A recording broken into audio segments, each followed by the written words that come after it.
ทักทายสวัสดี FC แฟนคลับมดสุขผู้สุคนมาพบมาพอกันคลิปนี้มาเอาซ่าแน่จักหน่อยหนึ่งเพราะว่าบ่สบายทานผู้ชมที่จริงแล้วมันก็กำลังสิดีและมือวานนี้แต่ว่ามันดันไปแข่งฝนไปซ่อมท่อน้ำแตกให้ข้าเจ้ามือวานนี้กลับมาฮอดเฮือนไปใต้กบใต้เครียดดัน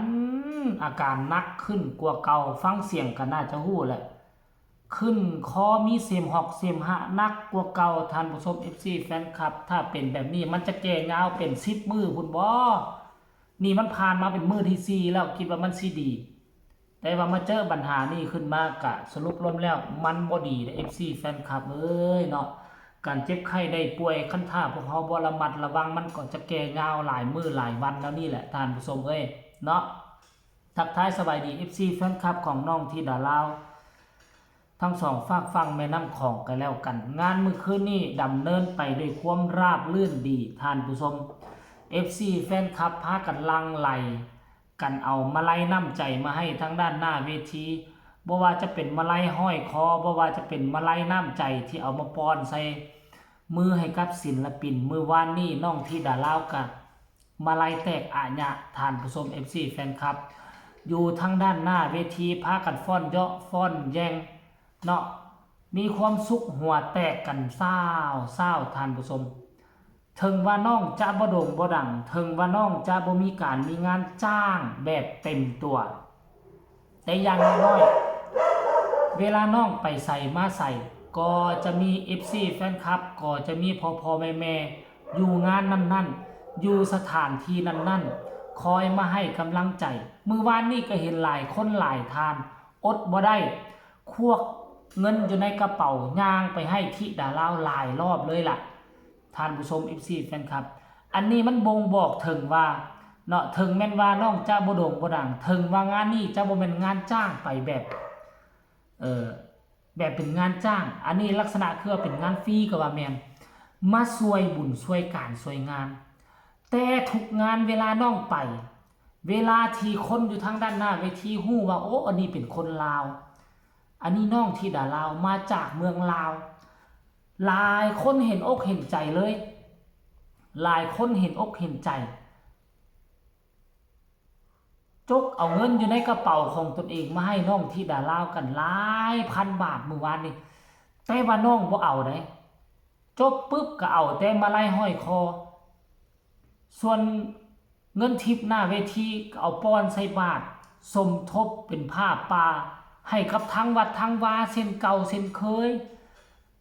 ทั้งที่เฮือนซ่านบ้านซองก็ขาดเขินแต่พอผู้ศรีวิไลกำชับเอาไว้ว่าเฮาสร้างบุญส่วนกุศลเอาไว้อนาคตภายภาคหน้า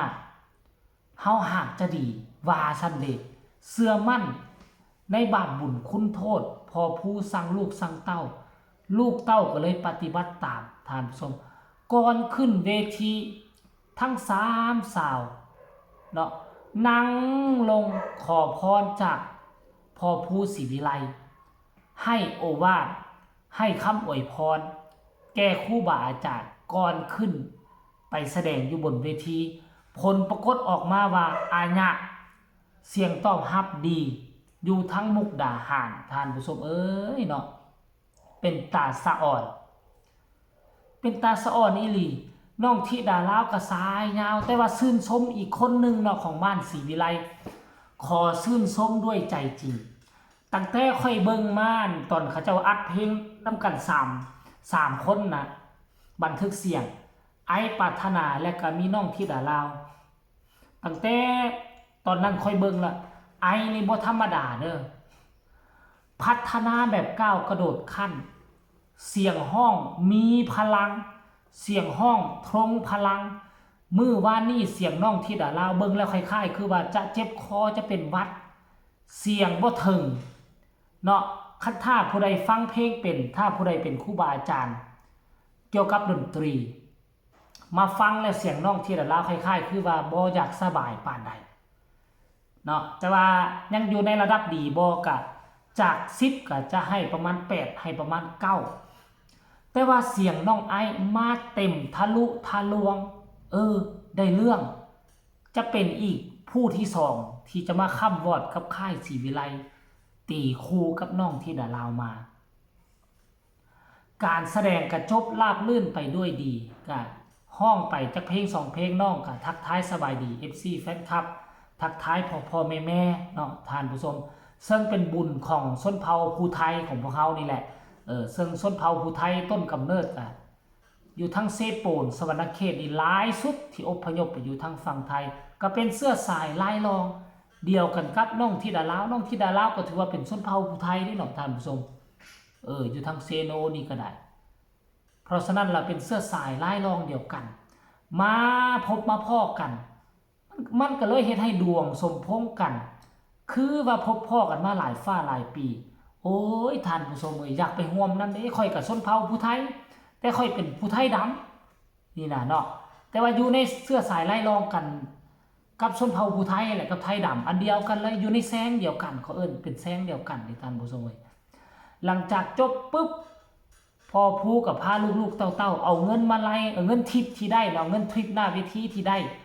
มาปอนใส่บาตรแล้วก็มามอบให้ทั้งวัดทั้งวามอบให้ทั้งเจ้าอาวาสเนี่ยบ่เอาไปจักกีบแหละเอาแต่มาไล่อยู่ห้อยคอนท่านผู้ชมอันมาไล่อยู่ทั้งในได้อยู่ทั้งด้านหน้าเวทีน่ะพวกเจ้าก็จะได้บุญตืมทุกสถานที่ทุกงานคันว่าเห็นบ้านศรีวิไลไปพวกเจ้าบ่ต้องเสียดายเงินเด้อพวกเจ้าเอามาปอนให้รถทริปหน้าเวทีเพราะศิลปินเหล่านี้เขาบ่เอามาเป็นของตนเองเขาจะมอบเป็นเงินของวัดทำบุญต่อเพราะฉะนั้นเงินที่พวกเจ้ามอบให้ทั้งด้านหน้าเวทีน่ะพวกเจ้าจะได้บุญคูณ2คูณ3คูณ4ท่านผู้ชมโยบ้านศรีวิไลคันคือซุมเฮาเจ้าค่อยไหมเงินค่าน้ำมันรถบางงานนั้นได้ยืมเข้ามาง่วยทิปด้านหน้าเวทีเฮาก็เก็บเอาใส่กระเป๋าเฮาแล้วเฮาสิไปให้หยังเนาะมาก็เป็นงานฟรีอยู่แล้วมาช่วยงานแม่นบ่ล่ะแต่ว่าพอผู้ศรีวิไลบ่เฮ็ดเฮามาช่วยเฮามาเอาบุญเฮาต้องได้บุญเงินที่ได้หน้าเวทีเฮ็ดบุญต่อมันสิบ่โด่งบ่ดังไปหน้าก็สร้างหัวมันขอให้เฮาได้บุญชาติหน้าเฮาอาจจะโด่งจะดังดอกหน้านี่คือความคิดของพ่อผู้ใจใหญ่กว่าตับนี่สุดยอดท่านผู้ชม FC แฟนคลับควรเอาแบบอย่างเด้อเนาะพวกเฮานี่ควรเอาแบบอย่างพ่อผู้ศรีวิไลเอาคลิปนี้ก็ขอฝากฝังเอาไว้ซ้ำนี้กันแล้วกันฝากกดไลค์กดแชร์กดติดตามที่สำคัญจะกดข้ามโฆษณาผู้ใดมีคำคิดคำเห็นอยากส่งข่าวอยากส่งกำลังแห้งใจไปให้ทีมงานพอผู้ศรีวิไลไปให้น้องที่ดาลาวก็สามารถส่งข่าวมาใต้คอมเมนต์สำหรับคลิปนี้ลาทานผู้ชมไปก่อนจบแบบอีลากอีเหลือเจ็บคอสบายดี